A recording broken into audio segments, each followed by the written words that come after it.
Mesdames, Messieurs, bonsoir. Bienvenue dans le 20h de ITV. Voici les titres.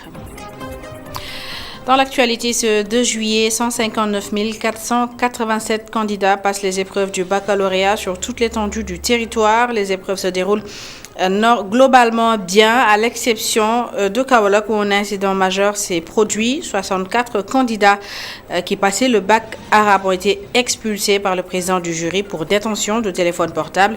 Le ministre de l'Enseignement supérieur, de la Recherche et de l'Innovation, qui a visité ce matin quelques centres d'examen, annonce une innovation majeure qui devrait permettre à des élèves qui ont raté des épreuves de participer à la session de rattrapage.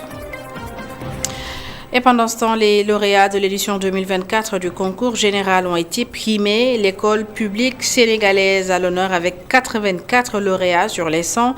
Et cette année encore, les élèves des séries scientifiques et surtout les filles se sont bien distingués. Réaction dans ce journal du ministre de l'Éducation nationale. Anse Bernard, l'une des rares plages pas encore privatisées à Dakar en plein été. Elle ne désemplit pas entre activités de loisirs et autres commerces. Ce lieu hautement fréquenté par le public risque tout de même la privatisation. C'est d'ailleurs le Premier ministre qui lance l'alerte. L'annonce inquiète des Dakarois que nos équipes y ont rencontrés.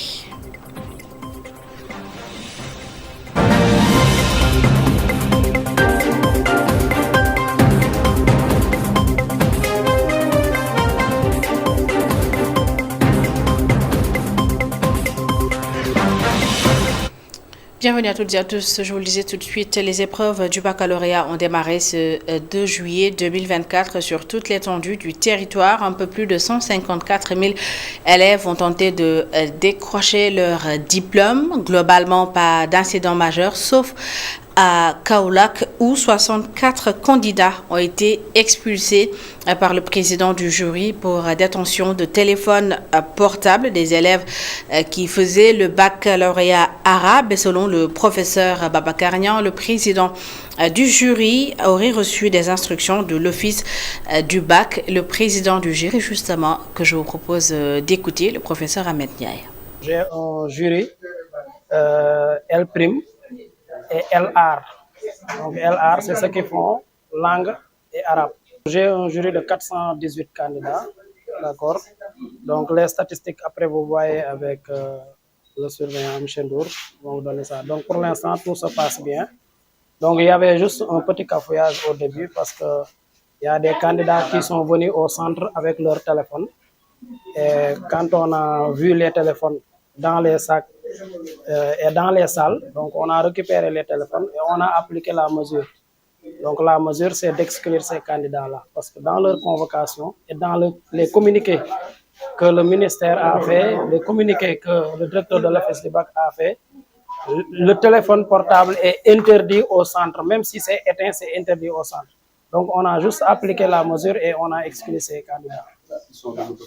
Ils sont au nombre de 64 candidats exclus. Un candidat exclu, il est exclu. Le reste, maintenant, ils vont voir avec la commission disciplinaire de l'office du bac après les épreuves.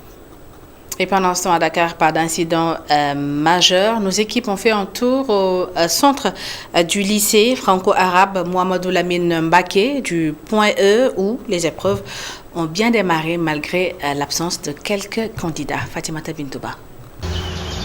La cour est assez calme, seul le gazouillement des oiseaux se fait entendre. Les candidats au bac se sont déjà penchés sur l'épreuve de philosophie pour 3 tours d'horloge. Moustapha Sen, proviseur du lycée Fadilou Mbaké, est satisfait du démarrage.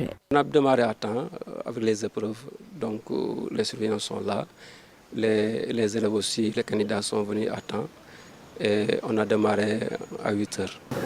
Comme presque chaque année, des absences sont notées, une situation que confirme Mournongo, le président du jury 1375. On a noté des absences parce que donc, le jury est composé de 321 candidats. Et donc lorsqu'on a fait le recensement, on a constaté qu'il y a 23 absents. Donc à mon avis, le nombre est un peu élevé par rapport à ce qu'on attendait. Il n'a pas attendu la fin pour rendre sa copie. David Emmanuel est le premier candidat à finir. D'ailleurs, il a choisi le premier sujet. Pour moi, l'épreuve est plus ou moins abordable, mais aussi on ne peut pas savoir parce que ça dépend aussi de la pensée du prof, de comment le prof voit ton travail et tout. Moi, j'étais plutôt calme. J'ai fait mon travail, après je suis sorti. 159 487 candidats sont à la recherche du premier diplôme universitaire. Les épreuves ont démarré ce matin et les résultats attendus en fin de semaine.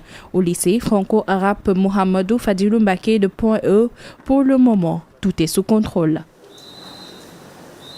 Et puis le ministre de l'Enseignement supérieur se dit, quant à lui, satisfait de l'organisation. Dr Abdourahmane Diouf a visité ce matin quelques centres d'examen. Il a d'ailleurs annoncé une innovation majeure qui devrait permettre aux candidats qui ont raté des épreuves de se rattraper lors de la session de rattrapage. Écoutons-le. Le recasement compte 3 jurys. Le jury 10-99. Du lycée franco-arabe Mohamed Fadilou Mbaké de Point-E au lycée Seydina Limamoulaye de Guédiawaye jusqu'au lycée de recasement de Kermassar, le ministre de l'Enseignement supérieur, de la Recherche et de l'Innovation s'est dit satisfait de l'organisation des examens du baccalauréat de 2024. Et partout, le constat est le même, c'est qu'il n'y a aucun couac, il n'y a aucun problème, il n'y a aucun incident. Vous savez que la durée moyenne d'orientation des élèves après le bac, c'est 6 mois. En tout cas, l'année dernière, c'était 6 mois.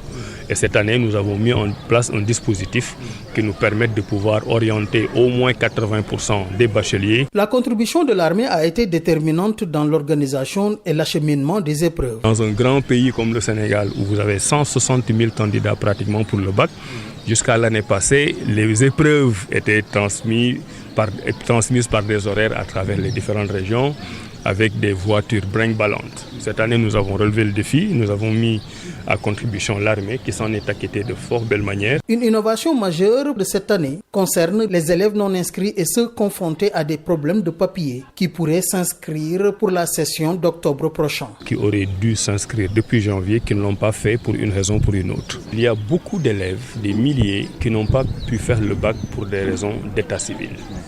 Nous avons décidé de réouvrir les listes. La bonne organisation des examens du baccalauréat et l'orientation des élèves après le bac sont des défis pour le ministère de l'Enseignement supérieur, de la Recherche et de l'Innovation, qui souhaite impulser un changement majeur dans le système éducatif. Le directeur de l'Office du bac, lui aussi, a salué la contribution de l'armée dans l'acheminement des épreuves, une action déterminante selon lui pour une bonne organisation de l'examen. Le professeur Jérôme Mamadou Bambadji s'est également félicité du bon déroulement des épreuves. Écoutons-le.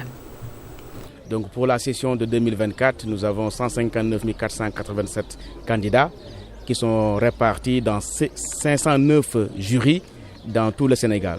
Et les nouvelles qui nous viennent nous disent que tous les centres ont eu à commencer à l'heure et il n'y a pas encore d'incident.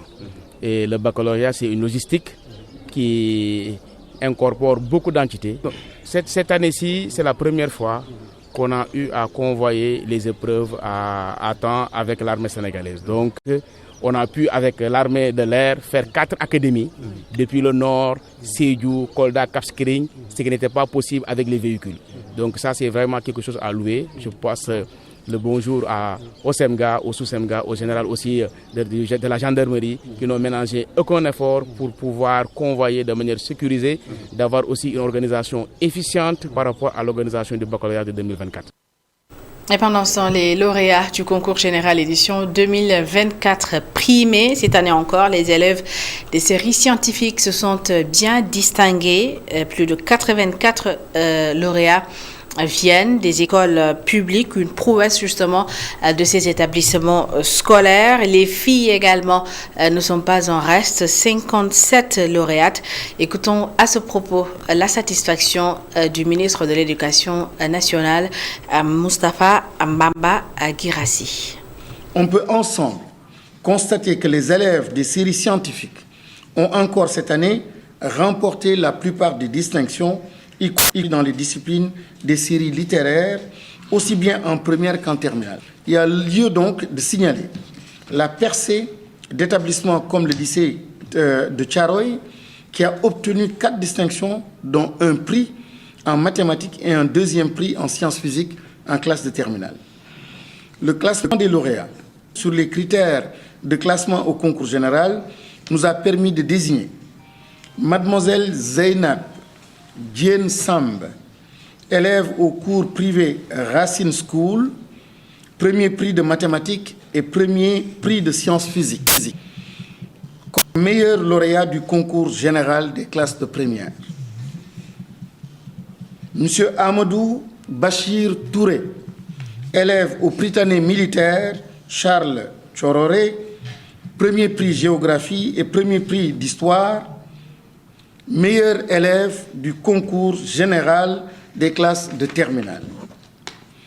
La cérémonie de distribution des prix aux lauréates et lauréats se tiendra le jeudi 25 juillet 2024 au Grand Théâtre Doudou Ndiaye Coumba Rose. Elle sera présidée par son Excellence Bassirou Diomaye Diakhar Faye, chef de l'État.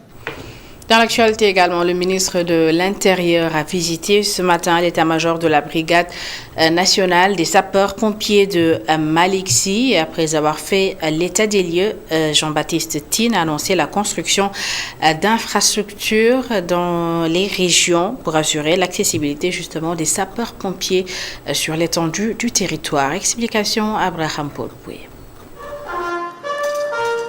Lors de cette visite, l'arsenal de la brigade exposé dans la cour de l'état-major de la brigade nationale des sapeurs-pompiers, les véhicules et matériels d'intervention, des véhicules de lutte des incendies jusqu'aux véhicules de remorque hôpital de campagne, en passant par les ambulances, les véhicules de secours routiers, des équipements de dernière génération. Après la visite, le ministre de l'Intérieur, satisfait de ce qu'il a vu. Cette visite m'a permis de constater avec un grand plaisir et surtout avec beaucoup d'assurance que la Brigade nationale des sapeurs-pompiers reste un grand commandement militaire qui évolue depuis ces dernières années vraiment dans le bon sens. Vous avez vu avec moi le nombre, le volume et la qualité des équipements qu'ils ont déployés ici et qui les mettent vraiment au diapason des meilleures formations de sécurité civile en Afrique et certainement dans une bonne partie du monde. Pour continuer d'accompagner la montée en puissance de la brigade, le ministre de l'Intérieur annonce aussi la construction de cantonnements dans les régions pour une intervention plus efficace. Il reste principalement simplement à les soutenir dans la construction d'infrastructures, de cantonnements à l'intérieur du pays essentiellement, pour leur permettre d'avoir un meilleur maillage du territoire. Donc c'est l'occasion vraiment de vous féliciter, mon général, vous et tous vos cadres, pour la qualité de la présentation de ce matin, ainsi que le travail quotidien que vos personnels déploient au service du Sénégal, quelquefois même au péril de leur vie. Cette visite s'est déroulée en présence du commandant de la Brigade nationale des sapeurs-pompiers. Après la visite, un mot du ministre de l'Intérieur dans le livre d'or de la Brigade des sapeurs-pompiers. Dans ce livre d'or, ma visite. Et en prélude au Grand Magal de Touba prévu au mois d'août prochain, Diourbel a abrité un CRD spécial sur l'événement. Le comité d'organisation du Grand Magal de Touba incite les autorités administratives à respecter les engagements pour une bonne tenue de l'événement religieux. Prenant la parole, le gouverneur de la région de Diourbel a rassuré le communiqué. Voici Ibrahim Fall que je vous propose d'écouter. Le secteur de l'eau et de l'assainissement, il faudrait saluer les efforts que l'État a eu à entreprendre depuis des années pour améliorer donc l'approvisionnement en eau potable de la ville sainte de Touba, mais également donc le réseau d'assainissement avec des projets qui sont mis en œuvre. Et depuis quelques mois également, la situation est sensiblement améliorée. Mais au-delà de ce dispositif existant, l'OFOR va mettre également un dispositif d'accompagnement en camion de citerne pendant plusieurs jours pour permettre aux populations d'anticiper avec des réserves en eau. Ce même dispositif donc, sera accompagné par celui qui a été mis en œuvre l'année dernière avec la Brigade nationale des sapeurs-pompiers. Cette requête sera également introduite auprès du ministère de l'Intérieur. Les forêts d'habitude accompagnent également ce dispositif en termes de camions citernes. Et au-delà de cela maintenant, il faudra procéder à l'extension du réseau électrique pour quand même toucher le maximum de personnes possible au niveau de la ville sainte de Touba. Le secteur de l'énergie, nous saluons tous les efforts entrepris depuis plusieurs années par la Sénélec pour une bonne distribution de l'excédent la ville de Touba. Et cette année encore, le poste 2 qui est réalisé par l'État du Sénégal sera mis en service et ce qui augmente carrément donc la puissance distribuée au niveau de Touba.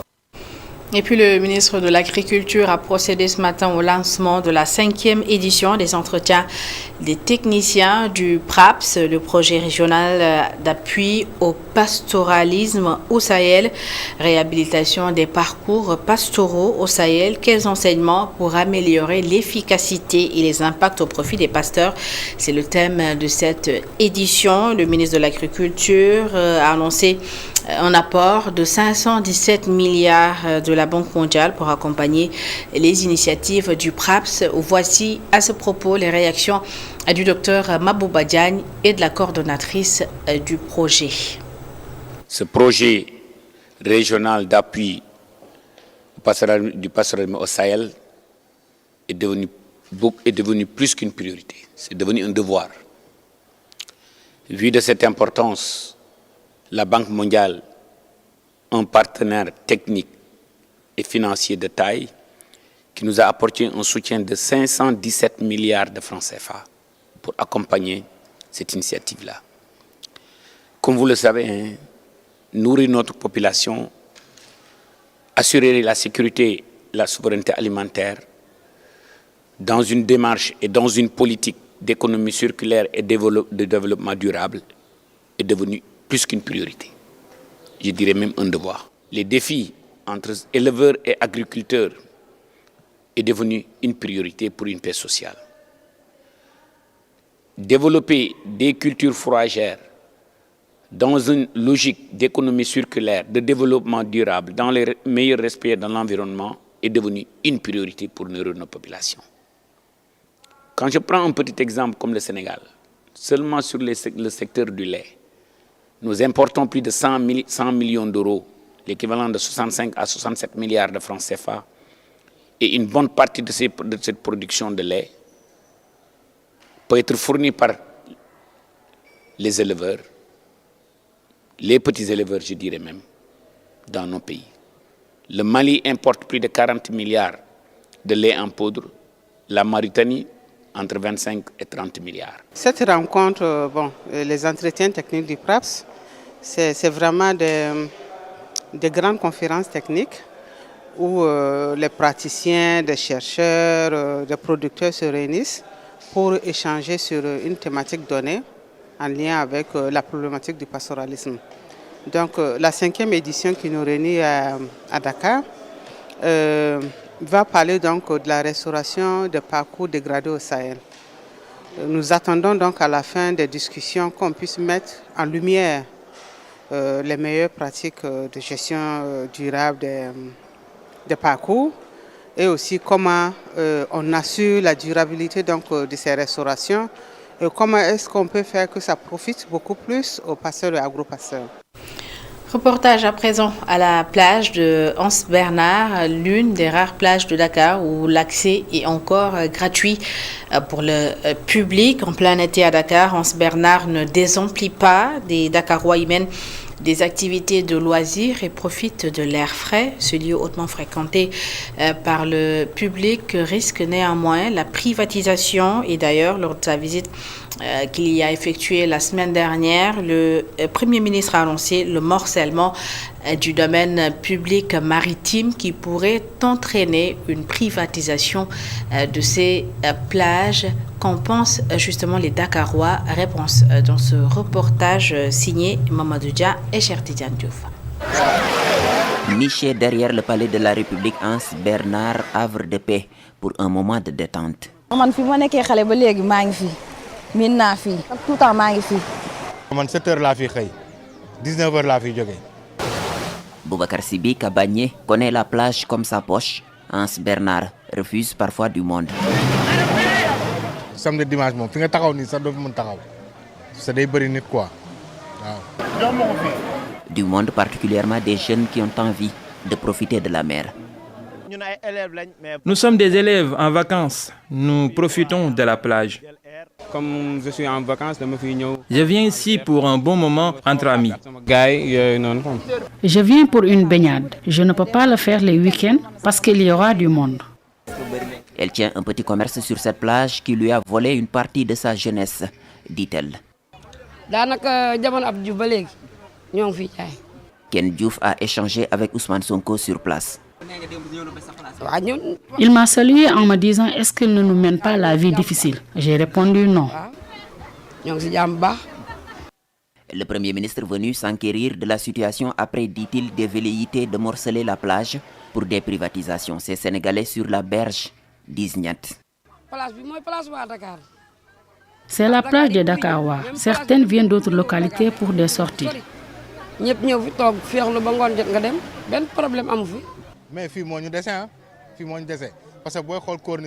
J'ai entendu parler de ce morcellement, mais je fais confiance au Premier ministre.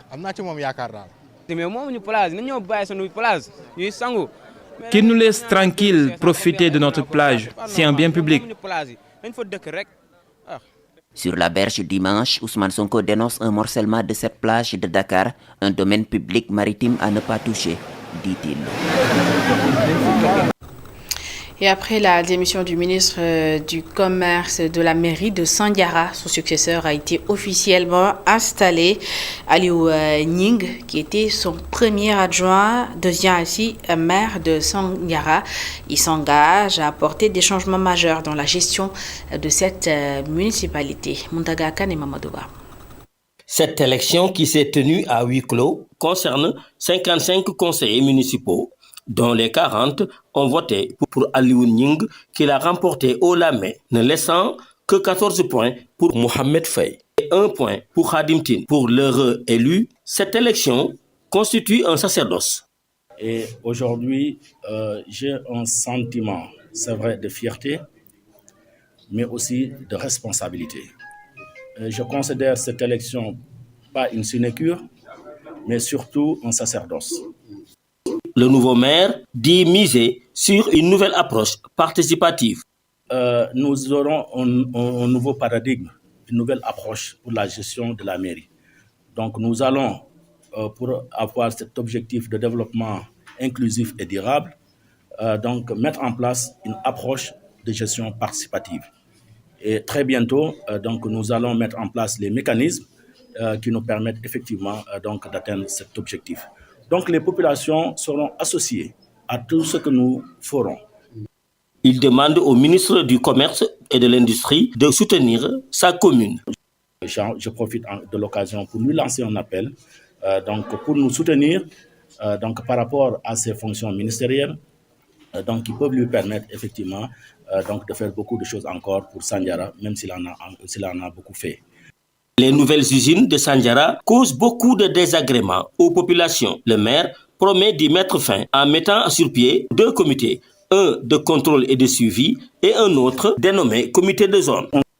Un comité de contrôle et de suivi, donc, qui sera présidé par l'autorité administrative, le sous-préfet, dans lequel nous, la mairie, on sera présents, mais aussi donc, il y aura les services techniques de l'État au niveau local et s'il le faut, donc au niveau régional, départemental ou donc national. L'édile de Sandiara, qui s'est engagé à permettre aux populations d'accéder aux services de base, compte développer sa commune en faisant un focus sur la zone spéciale économique de la dite contrée. Et c'est la fin de cette édition. Merci à toutes et à tous de l'avoir suivi. Merci de votre fidélité. L'info continue sur media.sn. Bonne suite des programmes.